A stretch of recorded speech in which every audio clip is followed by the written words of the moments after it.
Bienvenue au troisième cours sur l'hydrosphère. Aujourd'hui, nous traiterons des glaciers et des banquises. On retrouve l'eau sous la forme solide à des grands endroits. Donc, en sous-zéro, l'eau peut prendre différentes formes, telles la glace, la neige ou la grêle. Cette section traite des conséquences de la fusion de la glace sur les grandes étendues, c'est-à-dire leur fonte.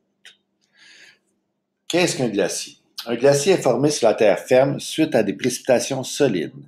La neige s'accumule au fil des ans. La masse devient si imposante qu'elle comprime la neige en glace. Il faut comprendre que le glacier est formé d'eau douce. On trouve deux types de glaciers. Lorsque le glacier se forme sur une île, on le nomme inland ice ou calotte glaciaire.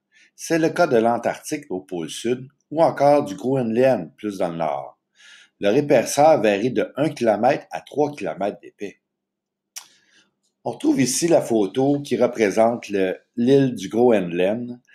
En blanc, elle est couverte presque à l'année longue de la calotte glaciaire. Le deuxième type de glacier se retrouve dans les vallées et les montagnes, les hautes montagnes, qu'on retrouve en France, dans l'Himalaya ou encore une portion au Canada.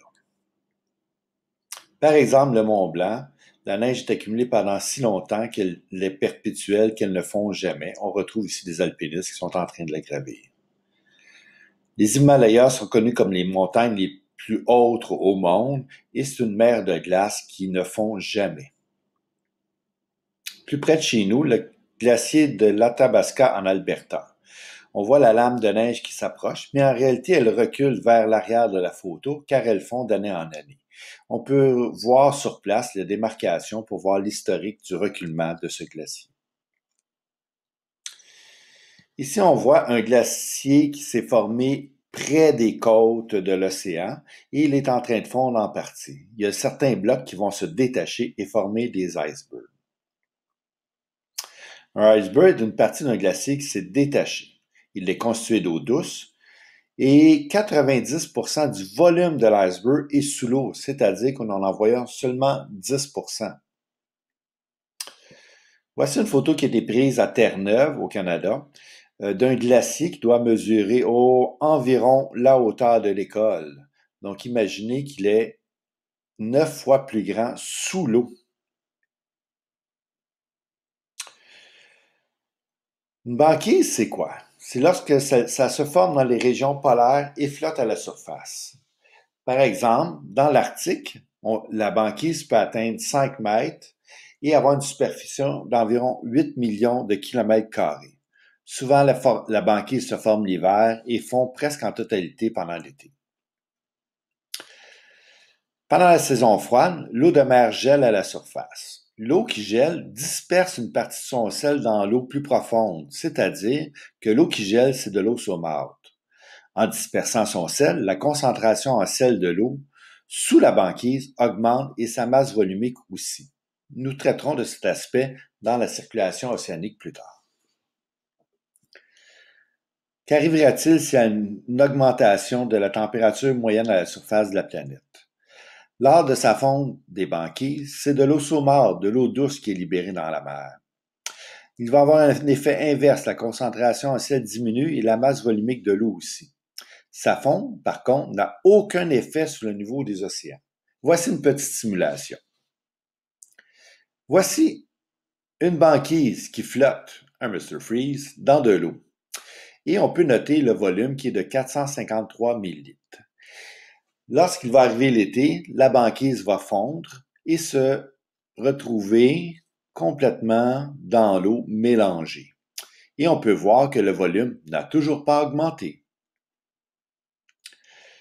Les conséquences, par exemple, de la banquise sont différentes. Les glaciers sont situés sur, pas les banquises, mais des glaciers sont situés sur la terre ferme et sont formés d'eau douce. Donc, lorsqu'elle va fondre, elle va déverser de l'eau douce dans l'océan. Mais en plus, elle va augmenter le niveau d'eau des océans car cette eau n'était pas sur l'océan.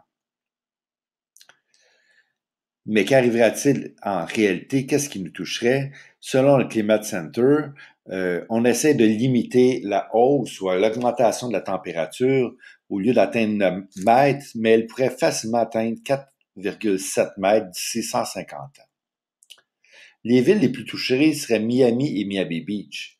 Ces deux villes sont déjà atteintes par une légère augmentation et souvent les rues sont inondées. New York en serait victime. Plus près de nous, ou sur notre territoire, Vancouver, Halifax en Nouvelle-Écosse et la ville de Percé en Gaspésie seraient aussi affectées. On voit ici une simulation de la rue de New York où on aurait une augmentation d'environ 3 mètres d'eau. Si seulement la température augmenterait de 4 degrés Celsius, la rue serait complètement inondée. Et Montréal, ne vous en faites pas, Montréal est situé à plus de 40 mètres au-dessus du niveau de la mer, donc ça prendrait 60 mètres pour pouvoir nous inonder et on verrait peut-être le sommet du Mont-Royal légèrement. À retenir, la formation et la composition du glacier des banquises, la conséquence de leur fonte. Bonne fin de cours!